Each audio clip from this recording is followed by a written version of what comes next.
नमाज पढ़ने के बाद भी अगर उसके असरात आपके हाल से ज़ाहिर नहीं हो रहे हैं, नमाज पढ़ने के बाद भी अगर आप अपने आप को बुराइयों से बचता हुआ नहीं पा रहे हैं, तो ज़ाहिर है कि आपको अपनी नमाज को किसी न किसी आलिम दीन के पास जाकर के चेक करवाना चाहिए।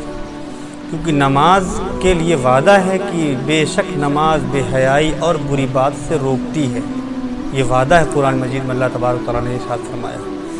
और ये रिवायतें भी हैं इसके मुतालिक हैं कि हज़रत अबू हुरैरा रज़ी अल्लाह तआला अन्हु फरमाते कि एक शख्स ने नबी करीम सल्लल्लाहु अलैहि वसल्लम की बारगाह में हाजिर होकर अर्ज़ की कि फ़ला आदमी रात में नमाज़ पढ़ता है और जब सुबह होती है तो चोरी करता है। इरशाद फरमाया अनकरीब नमाज उसे इस चीज़ से रोक देगी जो तू कह रहा है।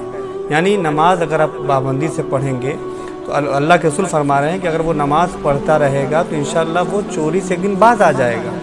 तो इसी तरह हम भी अगर नमाज की पाबंदी मुकम्मल तरीके पे करें तो हम भी इंशाअल्लाह बुराइयों से बाज आएंगे। मगर हमारे माशरे में बहुत से लोग ऐसे हैं जो नमाज पढ़ते भी हैं, उसके बावजूद गुनाहों से बाज नहीं आते।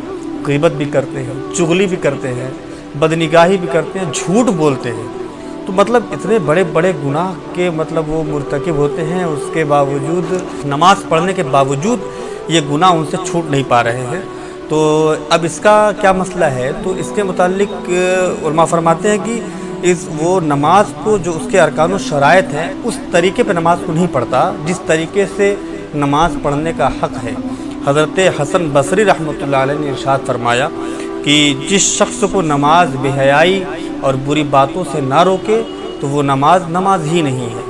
तो अल्लाह के वास्ते यार कम से कम अगर आप बहुत सी चीज़ों को चेक करवाते हैं, कपड़ा ख़रीदते हैं दुकान से तो कपड़े भी आप अच्छी क्वालिटी का लेने के लिए एक दुकान दो दुकान जाते हैं ना, तो कम से कम अपनी नमाज को सही और दुरुस्त करने के लिए किसी न किसी आलिम के पास जाकर एक बार अपनी नमाज को चेक करवाओ कि फ़राइज़ मुकम्मल तरीके पे अदा हो रहे कि नहीं हो रहे, वाजिबात आप मुकम्मल तरीके पे अदा कर रहे हैं कि नहीं कर रहे हैं। अगर ऐसा है तो इंशाअल्लाह एक दिन आएगा कि नमाज का नूर ज़ाहिर होगा, फिर आप अपने आप को खुद ही गुनाहों से बचता हुआ तसव्वुर करेंगे और बचता हुआ पाएंगे।